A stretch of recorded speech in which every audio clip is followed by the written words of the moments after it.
तो मूवी की शुरुआत होती है एक एग योक के शूट से, जिसके अंदर कोई इंजेक्शन इंसर्ट किया जाता है, जिसके बाद हम उस एग योक से निकलकर अलग होते हुए एक दूसरे एग योक को देख पाते हैं। और यही इस पूरी कहानी का सार है। लेकिन वो कैसे, तो आइए देखते हैं। तो हमारी कहानी की मेन लीड है एलिजाबेथ स्पार्कल, एक वक्त की most popular, most demanding Hollywood actress, जिसके नाम का रोड स्टैंड तक बना था। लेकिन वक्त वक्त की बात होती है, हर किसी का आता भी है और चला भी जाता है, क्योंकि जो रोड स्टैंड एक वक्त पर अट्रैक्शन पॉइंट हुआ करता था वो बस एक टूटी हुई जगह बन चुका है। और यही हाल एलिजाबेथ का भी हो गया है, क्योंकि एज वी ऑल नो कि वो एक वक्त की सबसे ज्यादा डिमांडिंग और पॉपुलर मूवी स्टार थी। लेकिन आज वो अपना 50वां जन्मदिन सेलिब्रेट कर रही है और उसकी एज उसकी बॉडी पर साफ साफ नजर आने लगी थी, जिससे वो थोड़ी परेशान हो जाती है। लेकिन असल दुख उसे तब होता है जब वो वॉशरूम इस्तेमाल करने जाती है और ladies washroom out of order था, जिस वजह से उसे जेंट्स वॉशरूम में जाना पड़ता है, जहाँ पर उसके रिसेंट लॉन्ग रनिंग शो का चैनल प्रोड्यूसर हार्वी आता है, जो कि उसे नहीं देख पाता। और वो अपने पार्टनर से ये कहता है कि एलिजाबेथ अब बूढ़ी हो चुकी है, वो सुंदर नहीं रही और उसे रख कर अब कोई फायदा भी नहीं है,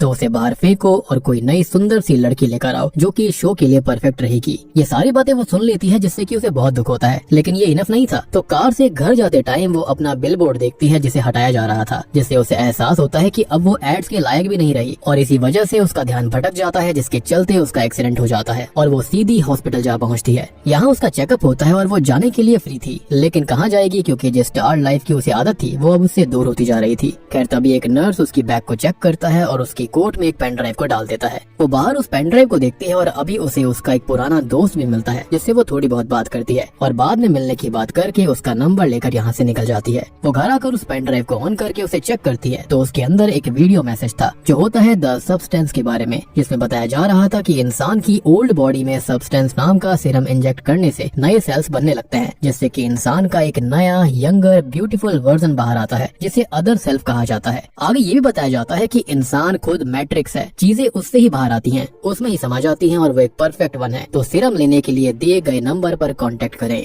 अब पहली बार देखने सुनने में तो एलिजाबेथ को ये सारी बकवास बातें लग रही थी। वो उस पेन ड्राइव को अब कचरे में फेंक देती है। रात को वो बार में जाती है जहाँ पर वो अकेली थी। लोग अब उसके स्टारडम को भी भूल चुके थे, उसे पहचान तक नहीं रहे थे, जिससे वो बहुत अपसेट हो जाती है और बहुत ही ज्यादा ड्रिंक कर लेती है। जिसके बाद वो घर आती है, वो काफी दुखी थी और वो अपने अवार्ड्स को देखती है। वो अपने गिफ्ट को भी नोटिस करती है, जिसमें उसके ऊपर स्पार्कल्स उड़ रहे थे, लेकिन अब वो फील कर रही है कि वो स्पार्क ही जा चुका है। तो वो गुस्से में आकर उस गिफ्ट को अपनी क्वीन साइज फोटो पर फेंक कर तोड़ देती है। तभी वो उस पेन ड्राइव को कचरे से बाहर निकाल कर लाती है और उस पर दिए गए नंबर पर कॉल करती है, जहाँ पर वो सीरम का ऑर्डर भी कर देती है और मेल ऑपरेटर उसे एक एड्रेस नोट डाउन करने के लिए बोलता है। जिसके बाद वो सो जाती है और अगले दिन जागकर तैयार होकर ब्रेकफास्ट लेने बैठती है कि तभी न्यूज़पेपर में उसे एक एड दिखाई देती है, जिसके अंदर उसके ही शो का एक आर्टिकल था कि उन्हें एक नई होस्ट आइकन चाहिए जो नई एलिजाबेथ स्पार्कल बनेगी। और ये पढ़कर उसे बहुत ही ज्यादा गुस्सा आ जाता है कि सब उससे छिनने लग गया था। कि तभी उसे एक लेटर मिलता है, जिसके अंदर बस एक कार्ड था जिस पर 503 नंबर लिखा हुआ था। और अब वो याद करती है कि रात को उसे एक एड्रेस भी दिया गया था।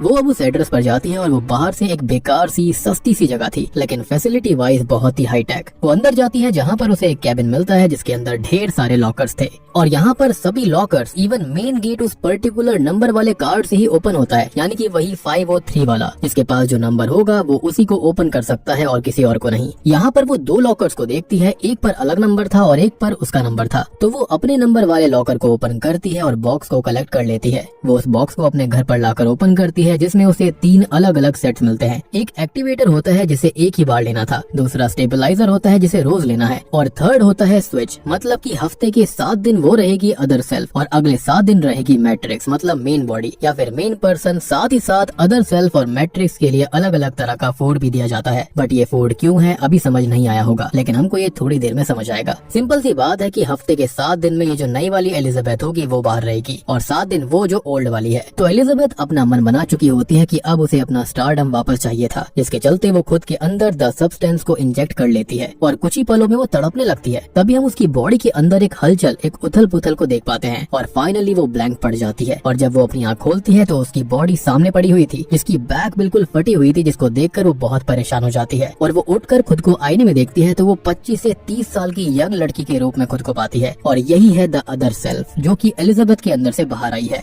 अब इसका रूप, बाल, आंखें, आवाज सब कुछ अलग थी, लेकिन बॉडी के जो सेल्स थे वो सेम थे। लेकिन बस ये था कि जो सेल्स थे वो अब नए हो चुके थे, स्किन भी नई हो चुकी थी। बेसिकली जो वहाँ पर गिरी पड़ी थी वो ओल्ड थी और उसके अंदर से ही नई वाली एलिजाबेथ बाहर आई है। अब एलिजाबेथ इससे बहुत ही ज्यादा खुश होती है, क्योंकि वो अब जवान और ब्यूटीफुल हो चुकी थी लेकिन सडनली उसकी नाक से खून आने लगता है तो उसको याद आता है कि 7 दिन तक रोज उसे स्टेबलाइजर लेना होगा, जिससे कि ये वाली जो सेल्फ है वो स्टेबल रहेगी, यानी कि द अदर सेल्फ। अब वो अपनी ओल्ड बॉडी की बैक को स्टिच कर देती है, जो कि इस मूवी का खतरनाक पोस्टर भी है। और जो खाना आया था वो इसलिए था कि 7 दिन अलग अलग समय पर दोनों बॉडीज एक कवर की तरह ऐसे ही पड़ी रहेगी, तो उन्हें फीड कराना जरूरी था, नहीं तो वो वैसे भी मारी जाएगी। तो वो मैट्रिक्स को फीड कराकर बाहर निकल जाती है। वो बहुत ही ज्यादा कॉन्फिडेंट है और सबसे पहले उसी एड्रेस पर जाती है जहाँ पर उसे एलिजाबेथ वाले शो का ही ऑडिशन देना था। और यहाँ पर वो एकदम नई बिकिनी पहनकर आती है। सुंदर तो वो थी ही और टैलेंट तो उसमें पहले से ही कोट कोट कर भरा हुआ था, तो वो आसानी से सेलेक्ट हो जाती है। और यहाँ पर वो अपना नाम एलिजाबेथ नहीं बल्कि सू बताती है। तो आगे से हम मैट्रिक्स को एलिजाबेथ और अदर सेल्फ को सू बुलाएंगे,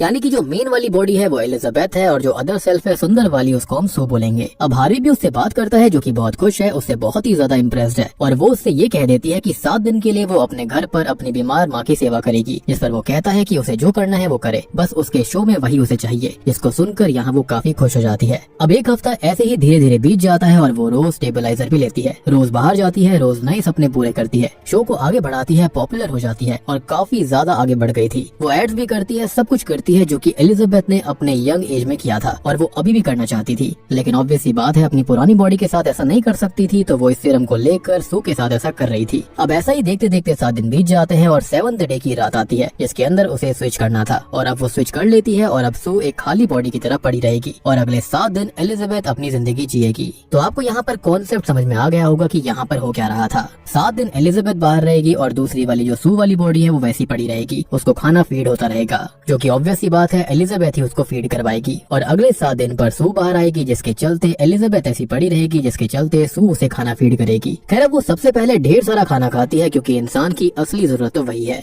अगले सीन में वो हार्वी के ऑफिस जाती है, जहाँ पर वो उसे उसका सामान देकर हमेशा के लिए निकाल देता है और वो ये इंसल्ट झेल कर आ भी जाती है। खैर अब अपने हिस्से का एक हफ्ता वो जैसे तैसे झेल लेती है और इसी बीच उसे लेटर भी मिलता है कि उसके डिलीवरी बॉक्स में वो किट आ गई है, तो वो उसे कलेक्ट कर ले। फाइनली फिर से वो स्विच करती है और सू वापस आ जाती है और अब वो अपनी अमेजिंग जिंदगी जीने लगती है, सक्सेस की सीढ़ियों को चढ़ने लगती है। अब कुछ काम करते करते उसे एहसास होता है कि एलिजाबेथ को ऐसे बाथरूम में तो वो रख नहीं सकती, तो उसके लिए एक हिडन प्लेस बनाती है, जो कि वॉशरूम की वॉल के पीछे था, जहाँ पर वो उसको रख देगी। वहीं पर वो उसे फीड करेगी और स्विच करेगी, साथ ही साथ 7 दिन उसे भी वहीं पर रहना होगा। अब वो खुद से ही तोड़ फोड़ करके ड्रिल करके वो स्पेस बना रही थी, तो उसका नेबर ओलिवर, जिसको ये लगता है कि ये एलिजाबेथ कर रही है, उस पर गुस्सा करने लगता है। लेकिन सू को देखकर वो शांत हो जाता है और उससे फ्लर्ट करने लगता है। अब यहाँ सू ने वो स्पेस तो बना दिया था, लेकिन साथ ही साथ वो एलिजाबेथ की क्वीन साइज फोटो भी निकाल कर अलग रख देती है, क्योंकि अब सू ही स्टार थी। तो अब तक हम यहाँ पर ये देख पा रहे हैं कि जो एलिजाबेथ का दिमाग था वो कमजोर पड़ रहा था और जो सू थी वो थोड़ी सी ज्यादा स्ट्रॉन्ग दिखाई दे रही थी। ऑब्वियस सी बात है उसे सक्सेस मिल रही है, तो उसको एलिजाबेथ की जरूरत ही क्या है। खैर तभी हम शो को देखते हैं, जो कि बहुत ही ज्यादा पॉपुलर हो रहा था, अच्छा जा रहा था, वो दुनिया को पसंद आ रही थी। वो घूम रही थी, मस्ती कर रही थी, ड्रिंक कर रही थी और हुकअप भी कर रही थी। इसके अंदर वो एक लड़के को अपने साथ घर लाती है। वो दोनों इंटीमेट होने लगते हैं, लेकिन सू को आज स्विच करना था। 7 दिन पूरे खत्म हो गए थे और उसकी नोज भी ब्लीड करने लगती है, तो वो अपने फन के लिए उसे कुछ घंटे एक्स्ट्रा चाहिए थे। तो अब वो एलिजाबेथ की बॉडी से स्टेबलाइजर निकाल कर खुद में इंजेक्ट कर लेती है। और ये बात मैंने आपको अभी थोड़ी देर पहले ही कही कि जो सू थी वो काफी ज्यादा स्ट्रॉन्ग होती जा रही थी। तभी हम उसे इंटीमेट होते हुए देखते हैं, जहाँ पर उसकी बॉडी अचानक से फटने लगती है। लेकिन ये बस उसका एक बुरा सपना था और स्विच ऐसे ही बुरे सपने या फिर किसी शॉकिंग विजन से होता है। मीन्स वो ठीक तो है, लेकिन वो एलिजाबेथ वाली बॉडी से उसने स्टेबलाइजर निकाला जरूर था। खैर स्विच के बाद एलिजाबेथ आती है, जो कि ये देखती है कि सू ने बहुत पार्टी करी है, हुकअप करा है एंड ऑल। लेकिन वो अपने हाथ को देखती है कि उसकी एक उंगली खराब हो चुकी है और अब वो उस स्पेस को देखती है, जहाँ पर उसे पता चल जाता है कि सू ने क्या किया है। अब वो कंपनी में कॉल करके ये बोलती है कि सू वाली जो पर्सनैलिटी है उसने थोड़ा सा मिस यूज किया है चीजों का, जिससे कि एक ऑल्टरेशन हो चुका है। पता नहीं वो क्या सोच रही थी। वो ड्रंक भी थी, जिस पर पहले तो जवाब यही मिलता है कि वो दोनों एक ही हैं। रही दूसरी बात, तो अदर सेल्फ को जो भी मिलेगा, जैसे भी मिलेगा, उसे मैट्रिक्स को भरना पड़ेगा। लाइक एक्स्ट्रा दिन, एक्स्ट्रा ब्यूटीफुल, कुछ भी अदर सेल्फ लेती है तो कीमत मेन बॉडी को ही चुकानी पड़ेगी। और एक बार जो हो गया वो रिवर्स भी नहीं हो सकता। तो दोनों सेल्फ बैलेंस की रिस्पेक्ट करो, मतलब कि दोनों को एक जैसा मिलेगा, एक जैसा ही रहना है और एक जैसा ही टाइम स्पेंड करना है। अब एलिजाबेथ इससे थोड़ी परेशान हो जाती है, क्योंकि सू वाली पर्सनैलिटी उस पर थोड़ी सी भारी पड़ रही थी और टीवी पर सू को देखकर, उसकी हॉटनेस को देखकर भी वो थोड़ा सोच में पड़ जाती है और उसके अंदर एक अलग वाली फीलिंग आती है, जो कि आगे बाहर आ जाएगी। साथ ही साथ बाहर ओलिवर भी आता है सू से फ्लर्ट करने, उसे डेट पर ले जाने के लिए। लेकिन एलिजाबेथ दरवाजे को ही नहीं खोलती।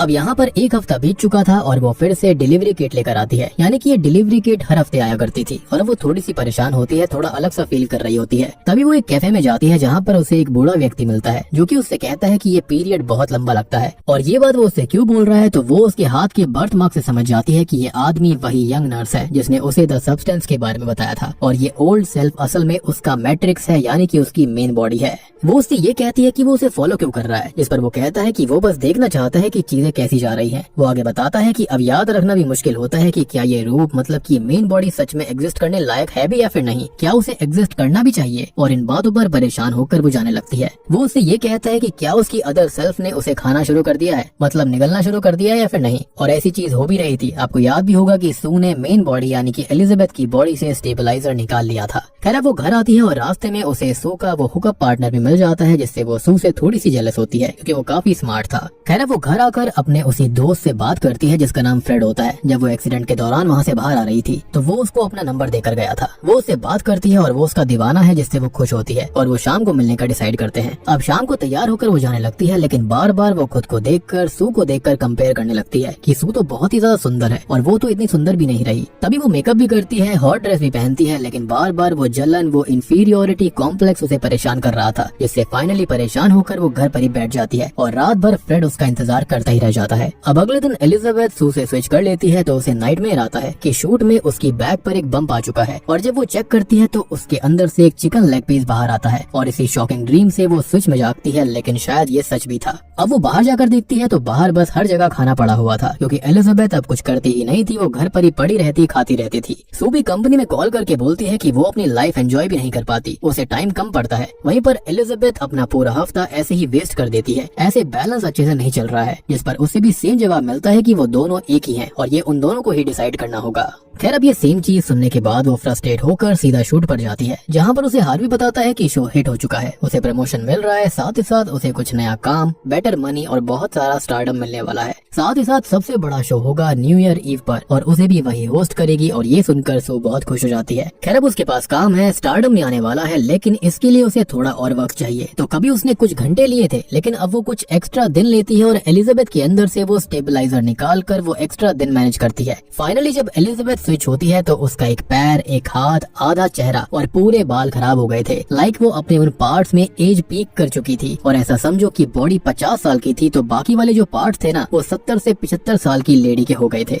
अब वो कंपनी में कॉल करती है कि सू उसका एक्स्ट्रा टाइम चुरा रही है और सीधा समझा जाए तो वो उसकी एज को ही चुरा रही है। और यही सेम चीज उस नर्स ने भी उसको कही थी कि कहीं उसकी जो दूसरी बॉडी है यानी कि जो सू है वो उसको खा तो नहीं रही है, और उसका मतलब यही एग्जैक्ट था। शायद से उस नर्स की जो जवान बॉडी थी वो भी सेम ऐसा ही कर रही होगी। वो कंपनी के अंदर ये बोलती है कि जो सू है वो बिना कुछ सोचे समझे, अंजाम की परवाह किए बिना इतनी ज्यादा सेल्फिश बन रही है। तो इस पर कंपनी से ये जवाब आता है कि वो चाहे तो यहीं पर रुक सकती है, लेकिन जो हो गया वो वापस नहीं मिलेगा। लेकिन यहाँ पर वो ऑलरेडी काफी कुछ खो चुकी थी और नई जिंदगी जो कि सू की है, जिसे एक तरह से वही जी रही है, वो भी चली जाएगी, तो इसके लिए वो मना कर देती है, यानी कि वो फिर से चीजों को कंटिन्यू करना चाहती थी। अब शाम को वो घर पर टीवी देखती है जहाँ पर आज सू का ही इंटरव्यू आ रहा था और उसे अब मूवी मिलने वाली थी और वो हिट हो गई है और इस चीज से एलिजाबेथ को जलन होती है। साथ ही साथ सू भी इंटरव्यू के अंदर एलिजाबेथ को आउटडेटेड बोल रही थी, उसकी थोड़ी बुराई भी कर रही थी, थोड़ा क्रिटिसाइज कर रही थी। ऑब्वियस बात है, सब उससे भी कंपेयर उसे कर रहे थे और यहाँ पर ये सब सुनकर एलिजाबेथ का गुस्सा बढ़ता जाता है। उसके सू की तरफ से उसकी जलन बढ़ती जा रही थी और हार्वी ने उसे एक गिफ्ट भी दिया था जो कि एक रेसिपी किताब थी, जिसको देखकर वो गुस्से में, फ्रस्ट्रेशन में, जलन में पता नहीं क्या क्या बनाने लगती है।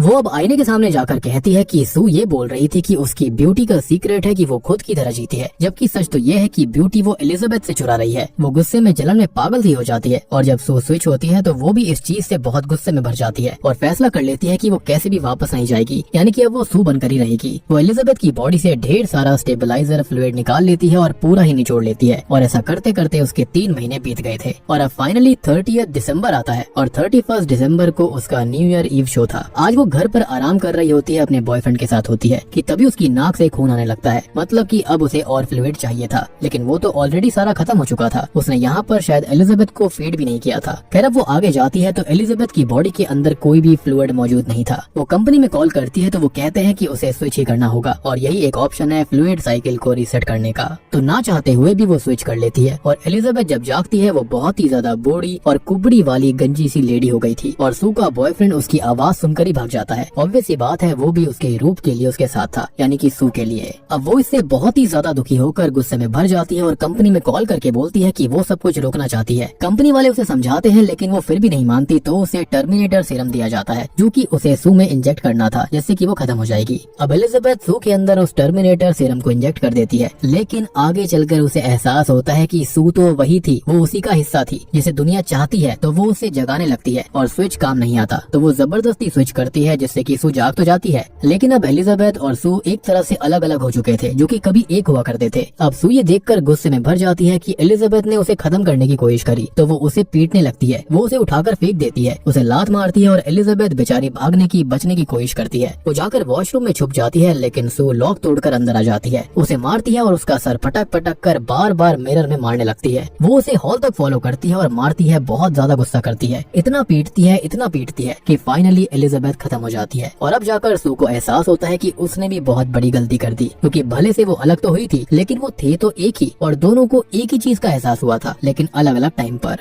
अब सू इससे बहुत ही ज्यादा टेंशन में चली जाती है और शाम को वो शो अटेंड करने पहुंचती है, लेकिन अब उसके दांत गिरने लगते हैं, नाखून झड़ने लगता है, खून निकलने लगता है और वो ऐसे दुनिया के सामने नहीं जाना चाहती थी, तो वो परेशान भागती हुई घर वापस आती है। और जैसा कि मैंने आपको बताया था, अल्टीमेटली ये दोनों थे तो एक ही, और अब वो एक्टिवेटर खुद के अंदर इंजेक्ट कर लेती है ताकि उसकी भी एक बेटर वर्जन बाहर आ जाए, लेकिन वो खुद अदर सेल्फ है तो टूटे हुए सेल से बनी है। तो यहाँ पर जो रिएक्शन होता है वो उल्टा हो जाता है, सेल्स 2 की बजाय हंड्रेड्स में टूट जाते हैं और अब बाहर आती है एक बहुत ही अजीब सी, गंदी, बदसूरत, भयानक दिखने वाली मॉन्स्टर, जिसके बॉडी पार्ट्स आगे पीछे थे, बॉडी टाइप अलग थी, फेस खराब था और एलिजाबेथ का फेस पीछे स्टक था, जो कि ये दर्शाता है कि जब एक व्यक्ति काफी सुंदर होता है, उसके पास स्टारडम होता है या फिर वो बहुत ही अच्छा रहता है, और उसके बाद जब उसकी एज होती है तो उसके अंदर ये कई सारे रूप फंस कर रह जाते हैं। यानी कि वो अपनी ही सोच में जीता रहता है कि मैं कैसा था और मैं कैसे जी रहा था, लेकिन अब मेरी जिंदगी कैसी हो गई। बेसिकली वो ओल्ड एज को एक्सेप्ट नहीं कर पाते हैं और यही इस मूवी का सार है। यही हमको यहाँ पर समझाने की कोशिश करी गई है कि जो एलिजाबेथ की सोल थी अंदर से, वो कैसे स्टक होकर रह गई थी। और यहाँ पर जो बहुत सारी अलग अलग डिफॉर्मिटीज थी, वो ये भी दर्शाता है कि उसके मन में कैसी कैसी फीलिंग्स चल रही थी। खैर अब वो ऐसे ही तैयार होती है और अपने फेस को छुपाने के लिए वो एलिजाबेथ की क्वीन साइज फोटो का फेस अपने पर चिपका लेती है और तब स्टूडियो जाती है। यहाँ पर वो जैसे ही सबके सामने आती है, सब घबरा जाते हैं, डर जाते हैं, और उसके सेल्स भी अभी बन रहे थे। और जैसा कि मैंने आपको बताया कि ये सेल्स बहुत ही ज्यादा डिफॉर्म्ड थे, यानी कि ऑलरेडी डिफॉर्म्ड सेल्स के अंदर से और सेल निकल रहे थे, तो उसके सेल अभी भी बन रहे होते हैं। कभी कोई हाथ पेट से निकल रहा था, कभी कोई ब्रेस्ट जो होती है वो फेस से बाहर आ रही थी। सब उससे बहुत डरने लगते हैं और उस पर अटैक कर देते हैं, लेकिन उसका सर फटने पर नया सर आ जाया करता, यानी कि सेल्स यहाँ पर बार बार बन रहे थे। और अब उसके वुंड से खून की बौछार शुरू हो जाती है, जिससे पूरे लोग, पूरा स्टूडियो, सब कुछ भीग जाता है। और अब वो यहाँ से बाहर आ जाती है और उसकी बॉडी फटने लगी थी, तो वो सड़क पर गिरकर फट जाती है और जिंदा बचता है तो सिर्फ एलिजाबेथ का फेस। और ये उसकी वो सोल थी जो कि जिंदगी से लड़ना चाहती थी, लेकिन उसने नई जिंदगी और नई ब्यूटी के लिए ऐसा कर दिया। यानी कि एलिजाबेथ अभी भी अपनी 50s में थी। वो चाहती तो अपने ऑलरेडी कमाए हुए पैसे से अच्छी खासी जिंदगी बिता सकती थी। उसके पास उसका दोस्त फ्रेड भी था जो कि उसका काफी बड़ा फैन था। वो उसके साथ भी अपनी जिंदगी बिता सकती थी, एंजॉय कर सकती थी, लेकिन उसने डिसाइड किया वो करने का जो कि कोई भी नहीं कर पाया है, यानी कि अपनी एज को ही रोक देना। और अगर वो बैलेंस करके चलती तो शायद फिर भी बच सकती थी, लेकिन देखो यहाँ पर उसकी सोच ने क्या कर दिया। यानी कि सू भी तो अल्टीमेटली उसकी ही एक सोच का हिस्सा थी। खैर अभी जो बचा हुआ फेस होता है एलिजाबेथ का, वो रेंग कर उस नेम स्टैंड तक जाता है जहाँ पर उसके नाम से ही वो स्टैंड बना था, और वहाँ पर वो लास्ट वही स्पार्कल्स इमेजिन करती है, लाइफ इमेजिन करती है, और फाइनली वहीं पर पिघल कर खत्म हो जाती है। यानी कि जहाँ से सब कुछ शुरू हुआ था वहीं आकर वो अंत हो गया। खैर अगले दिन वहाँ से खून साफ हो जाता है और एलिजाबेथ अब खत्म हो चुकी थी, और बस जो बचा था वो था उसका नाम। और बूम, इसी के साथ में द सब्सटेंस मूवी यहीं पर खत्म हो जाती है। तो दोस्तों ये थी द सब्सटेंस फिल्म की कहानी, और उम्मीद करता हूँ कि आपको स्टार्टिंग वाले सीन का मतलब समझ आया होगा, जहाँ पर एक एग योक से दूसरा एग योक निकल रहा था। यानी कि यहाँ पर दर्शाने की कोशिश करी गई थी कि जो एलिजाबेथ है और जो सू है वो एक ही थे, लेकिन उनकी सोच फिर भी अलग अलग हो गई थी। या फिर ये कहे कि जो सू थी उसकी सोच जवानी वाली एलिजाबेथ की जैसी थी, जिसके चलते उसने यहाँ पर एलिजाबेथ को ही खत्म करने की कोशिश करी। फिर एलिजाबेथ ने जेलसी में आकर सू को खत्म करने की कोशिश करी। तो ऐसे ही यहाँ पर चीजें चल रही थी, लेकिन अल्टीमेटली देखो दोनों ही खत्म हो गए। अब जो एलिजाबेथ थी ना, वो चाहती तो इजीली अपने 50s में आराम से रह सकती थी। उसके पास काफी पैसा भी था और जो स्टारडम था वो तो उसके पास था ही। अब देखो ऑब्वियस सी बात है, जो जवानी में कोई भी एक्टर होता है या एक्ट्रेस होती है, उसकी जो पॉपुलैरिटी उस वक्त होती है वो उसके बाद 30 साल बाद नहीं रहती। ये बहुत ही रेयर केसेस में होता है, और फिर अपने हिसाब के यानी कि अपनी उम्र के हिसाब से रोल करने पड़ते हैं। अब सोच कर देखो कि कोई एक्टर है जो कि 20 साल में रोमांटिक मूवीज किया करता था, अब वो 60 साल की उम्र में सेम चीज करना चाहता हो, वो पॉसिबल नहीं है। और अगर ऐसा करेगा भी या फिर ऐसा करेगी भी तो वो उस पर सूट नहीं करेगा। तो इसके चलते एलिजाबेथ को अपने फेट को एक्सेप्ट कर लेना चाहिए था। और जो उसने सीरम यहाँ पर लगाया वो भी उसके लालच को दिखाता है, इंसान के अंदर के लालच को दर्शाता है कि इंसान कैसे किस हद तक जा सकता है। अदरवाइज अगर वो एक एक हफ्ते करके दोनों आराम से अपनी जिंदगी को जीते तो वो बहुत लंबा जी सकते थे। और यहाँ पर ये भी दिखाने की कोशिश करी गई है कि एलिजाबेथ के अंदर से जो सू बाहर आई थी वो अल्टीमेटली एलिजाबेथ यानी कि मेन बॉडी की ही एज को ले रही थी, लेकिन काफी धीरे धीरे करके, जिससे कि वो आने वाले शायद 10 साल या 15 साल तक आराम से दोनों जिंदा रह सकते थे और काफी ज्यादा वो पैसा भी कमाते, एंजॉय भी दोनों कर सकते थे। लेकिन एलिजाबेथ ये नहीं सोच पा रही थी कि जो कुछ सू कर रही है वो उसकी ही अल्टीमेटली बॉडी है, तो उसको यही सोचकर खुश रहना चाहिए था कि ये सब कुछ जो कर रही है वो खुद ही कर रही है, ना कि वो कोई दूसरी लेडी है। लेकिन ऑब्वियस सी बात है एलिजाबेथ ये सब खुद करना चाहती थी, उसके अंदर जलन की भावना शुरुआत से थी।